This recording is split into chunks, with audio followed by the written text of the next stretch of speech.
먼저 감사와 찬양과 영광을 하나님께 돌리고, 그리고 우리 부평 동부교회 우리 담임 목사님과 또 장로님들 그리고 여러 성도들을 다시 뵙게 되니 기쁘기 한량없습니다. 그동안 기도해 주시고 후원해 주셔서 참 대단히 감사드립니다. 계속적으로 기도해 주시고 또 사랑의 관계 속에서 영적인 교통 속에서 계속적으로 주님의 나라를 위해서 함께 동행해 나갔으면 좋겠습니다. 잠깐 기도하고 그리고 말씀을 나누겠습니다. 사랑과 은혜가 풍성하신 아버지여, 감사합니다. 하나님께서 귀한 이 동부교회를 세워주시고 또 하나님의 거룩한 역사를 이 교회를 통해서 이루어 가심을 감사합니다. 이 시간도 주님께서 이 교회를 축복해 주시고 부흥하고 성장하여 하나님께 영광 돌리게 하시고 땅 끝까지 복음 증거하는 사명을 끝까지 감당하는 아름다운 교회, 거룩한 교회가 될 수 있도록 도와주시옵소서. 이 시간도 부족한 종이 말씀을 증거하고자 하오니 주님께서 성령으로 역사해 주시고 주장해 주시옵소서. 모든 영광 주께 돌려드리며 예수 그리스도의 이름으로 기도하옵나이다. 아멘. 오늘 설교 제목은 나를 위한 용서라고 하는 제목입니다. 근데 이 설교 제목은 까딱하면 좀 오해를 불러일으킬 수 있는 그런 제목이라고 할 수가 있는데, 그런데 이 설교의 제목에 대한 간략한 설명을 하자면 나를 위한 나의 용서라고 할 수가 있을 것 같습니다. 하나님께서 예수님의 십자가의 공로를 통해서 우리를 용서해 주셨습니다. 이것은 하나님께서 나를 용서하신 것이라고 할 수가 있습니다.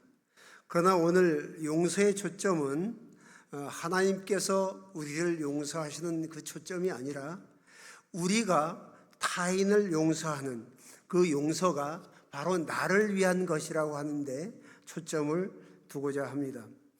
기독교는 사랑과 용서의 종교입니다. 사랑과 용서가 빠진 기독교는 존재할 수가 없습니다. 그러나 우리 예수님을 믿고 구원받은 하나님의 백성이 되었다 하더라도 여전히 나를 괴롭히고 해를 끼친 다른 사람을 용서한다는 것은 쉽지 않은 일인 것 같습니다. 그래서 오늘 두 가지 이야기를 드림으로써 이에 대한 설교를 시작하고자 합니다. 첫 번째, 미국에서 오빠와 여동생이 살고 있었습니다.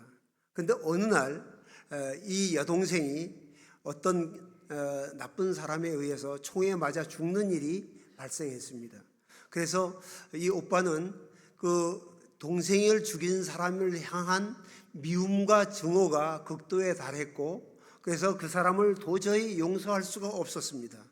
용서할 수 없어서 매일같이 증오와 미움을 마음에 품고 그러면서 살아갔습니다. 그런데 사람이 미움과 증오를 마음에 갖고 있으면 사실 그 자체가 너무나 견디기 힘든 일입니다. 그래서 이것을 극복하기 위해서 이 사람은 날마다 술을 마시고 심지어는 마약을 하면서 자기를 학대했습니다. 그러다가 이런 마약과 술이 그 사람을 점점 황폐하게 만들고 폐인으로 만들더니 결국은 얼마 가지 않아서 이 사람은 죽고 말았습니다. 즉 미움과 증오가 이 사람을 압도해서 이 사람을 죽게 만든 것입니다. 두 번째 이야기를 좀 드리고 싶습니다. 인도의 오디샤 주에서 과거에 그레이엄 스테인스 선교사가 있었습니다. 그런데 이 선교사는 호주 선교사였는데요. 이 선교사에게는 아내와 딸 그리고 두 아들이 있었습니다. 두 아들이 있었는데, 근데 1999년 1월 달에 오디샤 주에서 신년 집회가 열렸습니다. 신년 집회가 열려서 집회를 하고 있는데, 집회가 끝나고 이 그레이엄 스테인스 선교사가 피로해서 차를 대어놓고 두 아들과 함께 그 차에서 쉬고 있었습니다. 그런데 그때 바지랑달, 즉 인도의 극우 힌두 단체에 속한 다라싱이라고 하는 사람이 복도들 55명을 데리고 이 집회 현장을 덮쳤습니다. 그리고는 스테인스 선교사가 차량에 두 아들과 함께 있는 것을 보고 차를 둘러쌌습니다. 그리고는 거기서 탈출하고자 하는 선교사와 두 아들들을 다시 차에 가둬놓고 거기다 휘발유를 붓고 불을 질러버렸습니다. 그래서 이 스테인스 선교사와 두 아들들은 그 자리에서 불에 타서 순교를 하고 말았습니다. 순교하고 말았는데, 그래서 결국은 인도 경찰은 이 다라싱과 거기에 주도자들과 거기에 참여했던 사람들을 체포해서 수사를 벌였고, 그리고 주도했던 다라싱에게 감옥을 넣고 재판을 했습니다. 1999년에 1월 달에 이 일이 일어났는데 최종 재판 결과가 언제 났냐면 2011년에 났습니다. 그러니까 재판 결과가 12년이라고 하는 세월에 걸쳐서 겨우 재판 결과가 나왔는데, 재판 결과는 다라싱이 종신형을 사는 것이었습니다. 그렇게 해서 됐는데, 이 와중에 스테인스 선교사의 부인 글라디스와 그 딸이 생존했습니다. 왜냐하면 그 집회 현장에 있지 않았기 때문에 살아남았습니다. 후에 인도 매스컴의 기자들이 이 글라디스 선교사에게 물었습니다. 당신은 당신의 남편과 두 아들을 죽인 그 원수들을 용서할 수 있느냐 하고 이렇게 물었습니다. 그럴 때 글라디스 선교사는 이렇게 말했습니다. 나는 이미 예수님의 이름으로 그들을 용서했습니다. 그렇게 고백을 했어요. 그러면서 이 글라디스 선교사는 이런 글을 썼습니다. 어떤 글을 썼냐 하면, 주 하나님께서 저와 항상 함께 계셔서 저를 인도하시고 그레이엄 일을 성취하도록 도와주셨지만, 저는 때때로 남편 그레이엄이 왜 죽었는지, 그리고 그를 죽인 사람들이 1999년 1월 21일 밤에 왜 그렇게 잔인하게 행동했는지 궁금합니다. 남편 그레이엄과 두 아들의 죽음에 책임 있는 사람들을 처벌하는 것은 제 생각과 거리가 멉니다. 하지만 그들이 회개하고 변화되기를 바라는 것이 저의 바람이며 소망입니다 라고 말했습니다. 그러니까 글라디스 선교사는 그 사람들을 처벌하는 것은 자기의 뜻이 아니라는 것입니다. 그리고 그 기자들의 질문에 저는 이미 그들을 용서했습니다 하고 용서를 선언했던 것을 볼 수가 있습니다. 그 일이 벌어진 지 1999년에 그 일이 벌어졌으니까 올해는 2025년 아닙니까? 그 일이 벌어진 지 2026년이 되었는데 글라디스 선교사와 그 딸들은 여전히 생존해 있고 그리고 주님을 섬기고 있습니다. 우리 앞서서 두 얘기를 한번 비교해서 보자면, 앞에 동생을 죽은 것에 대한 그 원수에 대한 증오심과 미움을 가졌던 사람들은 증오심과 미움을 극복하지 못하고 결국은 스스로를 죽게 만드는 결과를 가져왔는데, 반면에 용서하고 사랑하고 용서했던 이 글라디스 선교사는 여전히 살아있고 주님을 섬기고 있습니다. 이를 통해서 우리는 하나님 안에서 다른 사람을 용서하고 원수까지도 사랑한다는 것이 얼마나 중요한 것인지, 또 그것이 단지 용서받는 사람을 위한 것이 아니라 바로 용서하는 자신이 자신을 위한 것임을 우리는 깨닫게 됩니다. 네. 이 사건이 일어난 지 이미 26년이 흘렀지만은 여전히 글라디스 선교사는 살아있으면서 주님의 사랑을 선포하고 증거하는 그런 일들을 하고 있습니다. 그러므로 우리 그리스도인들이 주님의 뜻과 말씀에 따라 용서의 삶을 사는 것이 참 중요하다고 하겠습니다. 우리 그리스도인들이 용서하는 삶을 살아야 하는 이유가 세 가지가 있습니다. 첫째는 하나님의 말씀이 용서를 언급하고 있기 때문입니다. 첫 번째, 마태복음 6장 14절에서 15절의 말씀을 보면 예수님께서 이렇게 말씀하고 계십니다. 너희가 사람의 잘못을 용서하면 너희의 하늘 아버지께서도 너희 잘못을 용서하시려니와 너희가 사람의 잘못을 용서하지 아니하면 너희 아버지께서도 너희 잘못을 용서하지 아니하시리라. 그러니까 예수님의 말씀의 요지는 우리가 다른 사람을 용서할 때 우리의 죄도 용서받을 수 있다, 그런 말씀을 하시는 것이죠. 누가복음 6장 37절 말씀에 보면 용서하라, 그리하면 너희가 용서를 받을 것이요. 우리가 이 말을 뒤집는다면 용서하지 마라. 그러면 너도 용서받지 못할 것이다. 이런 말씀이 될 수 있을 거라고 볼 수 있을 것 같습니다. 마태복음 18장 21절에서 22절에 보면 그때에 베드로가 나와 이르되 주여 형제가 내게 죄를 범하면 몇 번이나 용서하여 주리이까? 7번까지 하오리이까? 예수께서 이르시되 내게 이르노니 7번뿐만 아니라 7번을 70번까지 할지니라. 그러니까 490번을 용서하라는 말씀이죠. 사실 490번을 용서할 수 있는 사람은 사실 없죠. 그리고 예수님의 이 말씀은 용서하되 끊임없이 무한히 용서하라는 그런 말씀이라고 할 수가 있습니다. 사실 우리가 이런 말씀을 들으면 참 예수님께서 우리에게 불가능한 일을 하라고 하시는구나 이렇게 생각할 수가 있습니다. 그러나 사도 바울도 또한 골로새서 3장 13절에서 이렇게 말씀하고 있습니다. 누가 누구에게 불만이 있거든 서로 용납하여 피차 용서하되 주께서 너희를 용서하신 것 같이 너희도 그리하고 그랬습니다. 우리의 용서가 어떤 수준에 가야 하느냐 하면 주님께서 우리를 용서하신 것처럼 우리도 예수님과 같이 용서해야 된다 그렇게 말씀하고 있는 것이죠. 에베소서 4장 32절에도 사도 바울은 이렇게 말합니다. 서로 친절하게 하며 불쌍히 여기며 서로 용서하기를 하나님이 그리스도 안에서 너희를 용서하심과 같이 하라. 하나님께서 그리스도 안에서 용서하신 것 같이 너희도 그렇게 용서하라고 용서를 말씀하고 계십니다. 이와 같이 하나님의 말씀은 우리가 서로 용서하며 서로 사랑하며 살아가도록 말씀하고 계십니다.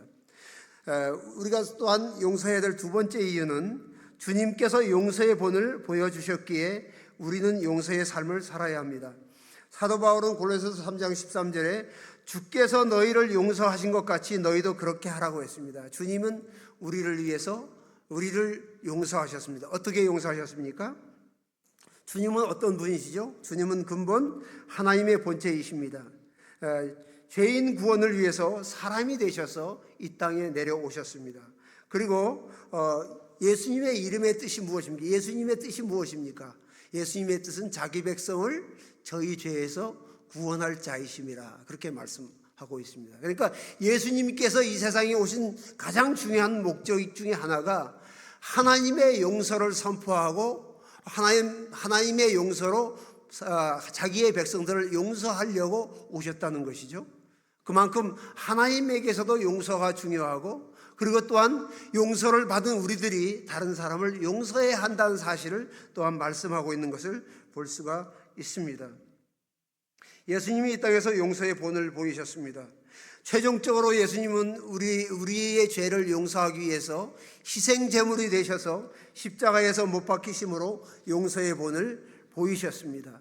그렇기 때문에 우리는 예수님의 본을 받아서 다른 사람을 용서할 수 있는 그런 하나님의 백성이 되어야 되겠습니다. 용서해야 될 세 번째 이유는 실제적으로 다른 사람을 용서하는 것이 다른 사람을 위한 것이 아니라 바로 나 자신을 위한 것임을 알아야 합니다. 다른 사람을 용서하지 못하는 마음을 품고 살아가는 것은 너무나 힘들고 고통스럽습니다. 다른 사람과의 관계가 끼어지고 부서진 상태에서 이 세상을 살아가는 것은 너무 불편하고 괴로운 일입니다.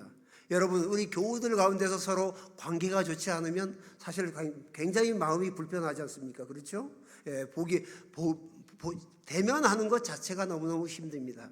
그렇기 때문에 사실은 그 관계가 회복이 될 때 우리는 평안을 얻을 수가 있습니다. 우리 관계가 깨어진 상태에서 관계가 나빠진 상태에서 계속적으로 우리의 마음은 불편하고 괴롭습니다. 그러나 우리가 화해를 하고 서로 용서할 때 거기에 평화가 찾아들고 우리 마음속에 평안이 임하게 됩니다.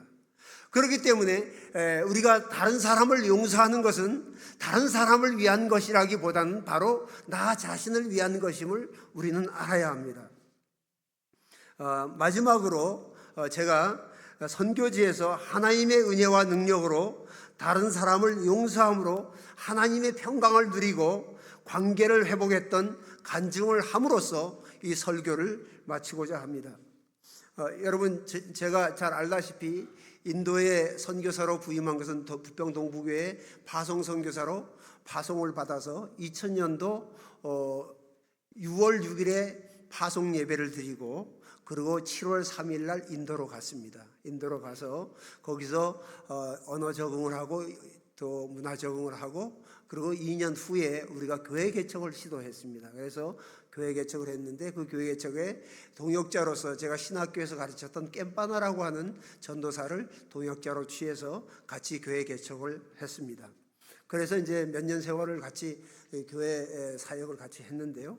근데 이제 저희들에게는 이게 해마다 비자 문제, 인도가 비자 문제가 힘들었기 때문에 1년에 한 번씩 비자를 받아서 인도로 돌아가야 했습니다. 여러분들 아마 과거에 제가 교회를 1년에 한 번씩 방문했던 것을 기억하시는 분들이 많이 계실 줄로 믿습니다.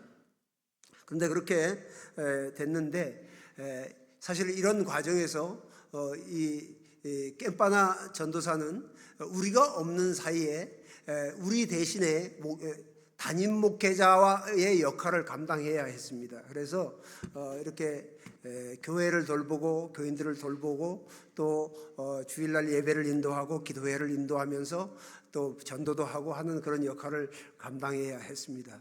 그런데 사실 그렇게 하지 못했어요. 깸바나는 사실 제가 섬겼던 코린 신학교의 그 신학생이었는데 저의 제자 중에 하나였어요. 제자 중에 하나였는데 전도사로서 같이 사역을 하게 됐습니다. 사역을 하게 됐는데 이 깸바나가 저희가 없는 사이에 사역을 해야 했고 저희들은 또 이 교회를 깸바나에게 넘겨서 우리가 거기에 떠나면서 깸바나로 하여금 이 교회를 운영할 수 있도록 우리 대신 이어받아서 계속 할 수 있도록 그렇게 하려고 하는 계획을 갖고 있었습니다. 그러나 이 친구가 우리가 없는 사이에 무슨 일을 했냐 하면 우리가 한국에 와서 비자를 받는 기간 동안 무슨 일을 했냐 하면 CD 플레이, 이 친구에게 CD 플레이어가 있었습니다. CD 플레이, 예전에 여러분 다 CD 플레이어 아시죠?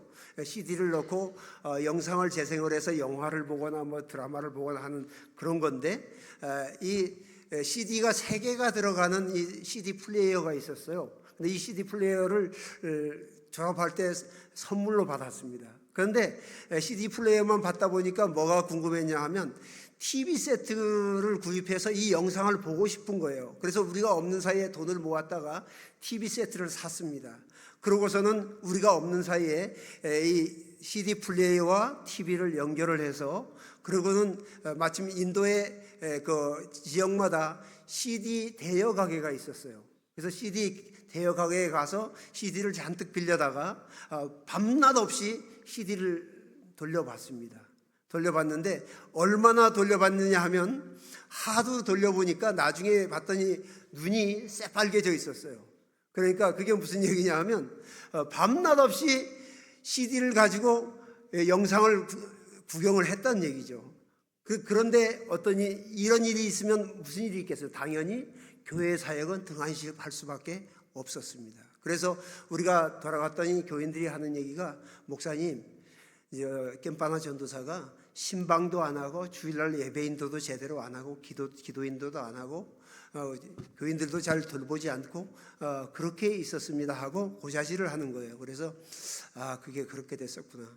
근데 이제 문제는 또 다른 문제가 발생했습니다. 문제가 발생했는데 그것이 뭐냐 하면 그렇게 우리가 이 깸바나가 사역을 잘할 수 있도록 월세집을 얻어주고 월세를 매월 지불했습니다. 그리고 또 생활을 할 수 있도록 생활비를 줬습니다. 생활비는 뭐 풍성해서 뭐 누리고 넘치도록 준 것은 아니고 생활하는데 부족함이 없는 정도로 저희가 사례비를 줬습니다. 그런데 이 친구가 그런 친구가 매일같이 CD를 잔뜩 빌려 보고서 눈이 빨개질 정도로 보면서 저에게 하는 얘기가 뭐냐 하면 생활비가 부족하니까 생활비를 더 달라고 생떼를 부리는 겁니다. 근데 이런 과정에서 여러 가지 관계가 상한 속에서 여러 가지 좋지 않은 관계 속에 들어가게 됐는데 나중에 이 깸바나가 저한테 무슨 얘기를 하냐면 아주 모욕적인 언사와 더불어서 욕설을 저에게 뱉었습니다. 그러니까 그 정도까지 관계가 악화가 되니까 도저히 저는 이 친구하고 같이 갈 수 없다는 생각을 하게 됐습니다. 그래서 이 친구에게 제안을 두 가지를 했는데, 하나는 이 교회를 그만두고 나가든지, 아니면 너의 고향으로 가서 거기서 교회 개척을 하고 너 마음대로 나의 지도 말고 내 마음껏 목회를 해라. 그러면 내가 매달 지원을 해서 너의 목회를 돕겠다. 이렇게 얘기를 했어요. 그러니까 이 두 가지도 다 거절을 했습니다. 다 거절을 하고 그래서 그러면 제게 남은 결론은 너는 여기서 있을 수가 없다. 그러면 우리 교회에서 나가거라 했더니, 나가지는 않고 어떻게 하냐 하면 우리가 얻어준 셋집에서 우리 교회 교인들을 전부 불러 모았습니다. 우리 교회 교인을 전부 불러 모아서 자기 집에서 주일날 예배를 드리는 거예요. 어느 날 주일날 갔더니 우리 교회에는 교인들이 하나도 안 나왔습니다. 그리고 이게 어떻게 된 일인가 하고 이 깸바나의 집에 가봤더니 교인들이 거기에 다 있어요. 거기에 다 있어서 거기서 자기들끼리 기도하고 같이 예배를 드리는 겁니다. 그래서 그걸 보면서 제가 무슨 생각을 했냐 하면 선교사의 한계를 느꼈습니다. 현지인은 현지인 목회자의 편일 수밖에 없다고 하는 그런 생각을 하게 됐어요.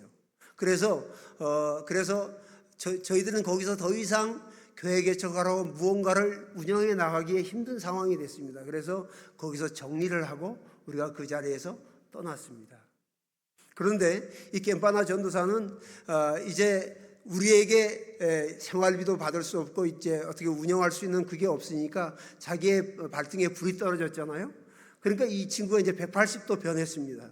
그래가지고 밤낮 없이 기도하고 집집마다 신방하고 열심히 전도하고 막 그래가지고 그다음 이제 우리가 얻어준 집 말고 좀 더 큰 공간을 얻어서 이렇게 교인들한테 헌금도 유도를 해가지고 그래서 큰 공간으로 이사를 갔습니다. 이사를 가서 거기서 열심히 하는 거예요. 우리가 있을 때는 전혀 뭐 일도 하지 않고 돈만 달라 그러고 그러던 친구가 자기가 위험한 상황에 처하게 되니까 죽을 힘을 다해서 기도하고 또 목회하고 해서 교회가 부흥하고 성장하기 시작했습니다. 그렇게 됐고, 그런데 저는 그런 와중에서 이 친구에게 욕설도 듣고 교인들은 다 뺏기고 그런 상황 속에서 제가 너무나 큰 상처를 받았습니다. 이 상처 때문에 거의 한 6개월을 괴로워했습니다. 제가 아마 이런 저의 이 선교 간증은 여러분이 아마 처음 듣는 것이죠. 그죠? 처음 듣게 되는 거죠. 왜냐하면 그동안 이런 얘기를 하는 것은 사실은 그렇게 바람직하다고 생각지 않기 때문에 얘기하지 못해요. 이제는 얘기할 수 있으니까 여러분들에게 말씀을 드리는 겁니다. 그래서 그렇게 됐습니다. 그래서 나중에 이제 그런데 제 감정적인 상태를 얘기하자 그러면 이 깸바나를 보면 아니면 심지어 이름만 들어도 속이 뒤집어지는 겁니다. 미움과 증오심이 생기는 거예요. 미움과 증오심이 생겨서 견딜 수가 없고 이름만 들어도 견딜 수가 없는 거예요. 그래서 용서하지 못했는데 그래서 그런 괴로운 마음을 가지고 한 6개월을 지냈습니다. 그런데 그것이 전화위복이 돼서 하나님께서 선교사로서 올바른 선교가 무엇인가를 하는 길을 보여주었습니다. 그러니까 교회 하나, 지역교회를 하나 정해서 거기서 담임 목사로 하는 것이 선교사역이 아니라 많은 지역에 있는 목회자들을 대상으로 그들을 돕고 훈련시키고 그들을 강화시켜서 좀 더 넓은 영역에 영향을 주고 그리고 복음이 더 편만하게 퍼지고 또 지역교회들이 건강해지는 그런 역할을 하는 것이 현대 선교사의 역할이다 하는 그런 선교관을 정립하게 됐습니다. 그래서 저희들이 이제 주로 했던 사역이 이렇게 출판 사역하고 그다음 이제 또 목회자 후원하는 사역을 하고 또 한 가지는 지역의 목회자 훈련 세미나를 열어서 목사들을 훈련하는 그런 사역을 했습니다. 그래서 우리가 이제 그런 길로 사역의 길로 나가게 됐습니다. 그런데 이 깸바나 전도사는 아까 얘기한 대로 이제 정신 차렸습니다. 과거에는 그렇게 눈이 빨개질 정도로 이상한 행동을 하던 친구 완전히 자기가 삶의 위기의 상황에 도달하게 되니까 180도 변화가 돼가지고 열심히 목회했습니다. 열심히 목회하고 열심히 전도하고 해서 교회가 점차 부흥하고 성장하기 시작했습니다. 지금은 거의 자립할 수 있는 수준에 도달하게 됐고, 또 헌금을 잘 모아서 다른 지역에 땅을 사고 건물을 지을 수 있는 그 정도의 수준까지 교인들도 많이 모았고 성장하게 됐습니다. 저는 그 과정 속에서 이런 미움의 감정을 갖고서, 증오의 감정을 갖고 용서하지 못했는데, 그런데 한편으로 성령께서 말씀을 통해서 저에게 말씀하시는 거예요. 예수님께서 말씀하셨지, 용서하라고 말씀하셨지 않습니까? 70번씩 7번씩 용서하라고 했는데 내가 왜 겜바나를 용서하지 못하는가? 그런데 용서하려고 하면 마음이 뒤집어지고, 또 한편으로는 용서해야 한다고 하는 마음이 또 한편 구석에서 성령께서 주신 음성이 있었습니다. 그래서 그런데 마침 우리 코린신학교 이사장이신 이희섭 장로님이 소천을 했습니다. 그래서 그 장례식이 벌어졌는데, 그 장례식에 이 친구도 그 자리에 참석을 했고 저도 참석을 했습니다. 그런데 그 자리에서도 그 친구의 얼굴을 보는 순간 마음이 뒤집어졌습니다. 도대체 용서를 할 수가 없는 거예요. 그런데 한편 마음의 성령님께서 용서하라 하는 그 음성을 듣고 마음의 결단을 했습니다. 용서하고 화해를 하자. 이렇게 해서 그 친구가 있는 자리에 멀찌감히 있는데 제가 먼저 찾아갔습니다. 찾아가서 그 친구에게 화해의 악수를 청했습니다. 악수를 청하니까 이 친구가 놀라는 거예요. 원수처럼 대해도 모자란데 화해의 악수를 청하니까 이게 놀란 겁니다. 그렇게 하고 이제 헤어진 후에 얼마 후에 저희 집에 전화가 왔어요. 그러면서 하는 얘기가, 목사님, 이번 성탄절에 우리 성탄절에 교회 행사가 있는데 성탄절 축하 행사에 오셔가지고 설교를 해주십시오. 그렇게 하는 거예요. 그래서 저희 집사람과 함께 우리가 선물을 준비해서 갔습니다. 가가지고 이제 성탄절 행사에 참여를 하고 그 자리에서 서로 화해를 했습니다. 화해를 하고 좋은 관계를 유지하게 됐습니다. 그 이후에 근데 사실 이 이야기가 여기서 끝이 아닙니다.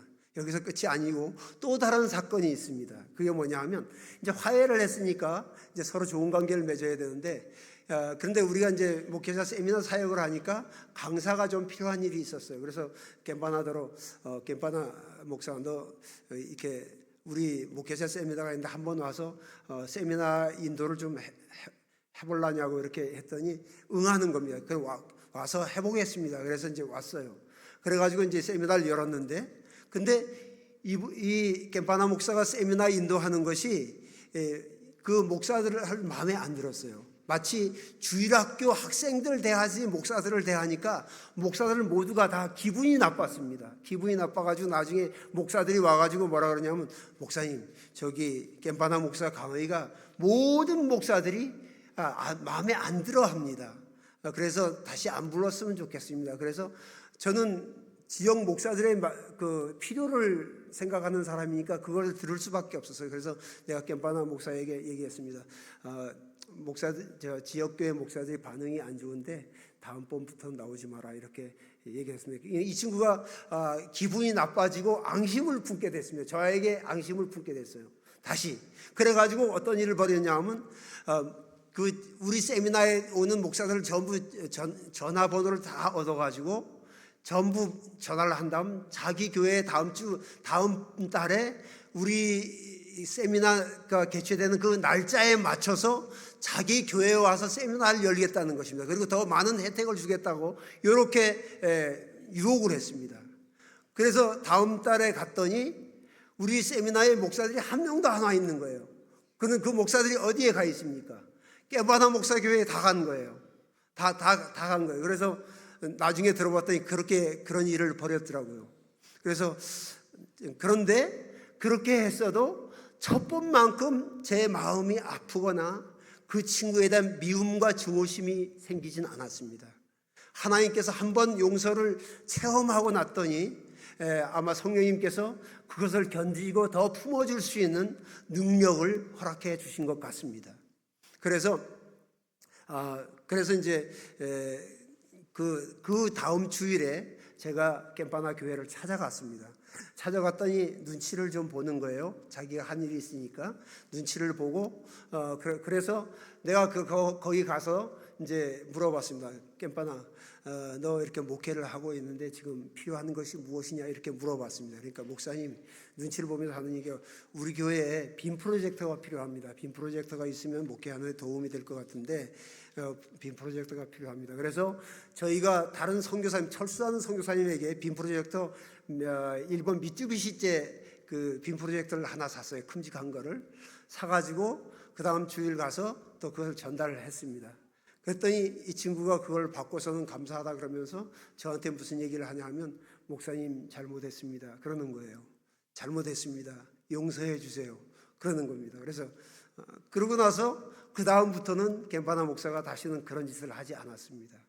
네, 그래서 그걸 보면서 하나님께서 맨 처음에는 나에게 해를 끼친 사람에 대해서 미움의 감정도 갖게 하고 증오심의 감정도 갖게 했는데, 그런데 하나님께서 성령님께서 용서하라는 그 음성을 듣고 미움과 증오심을 극복하고 용서를 선택하고 그리고 주님의 말씀에 순종했더니 하나님께서 나를 한 단계 더 높은 자리로 성장시키시는 것을 느꼈습니다.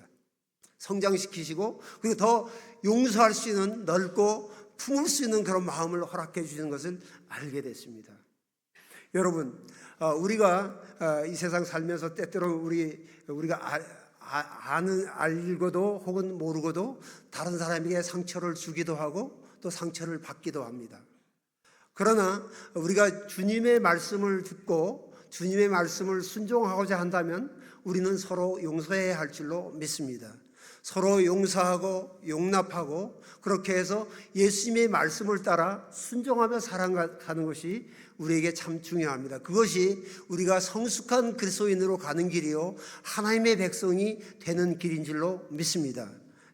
여러분 모두가 이러한 좀 더 한 단계 성숙한, 다른 사람을 용납하고 용서할 수 있는 성숙한 그리스도인이 되기를 예수 이름으로 축원합니다. 좀 더 큰 소리로 아멘 해주십시오. 축원합니다.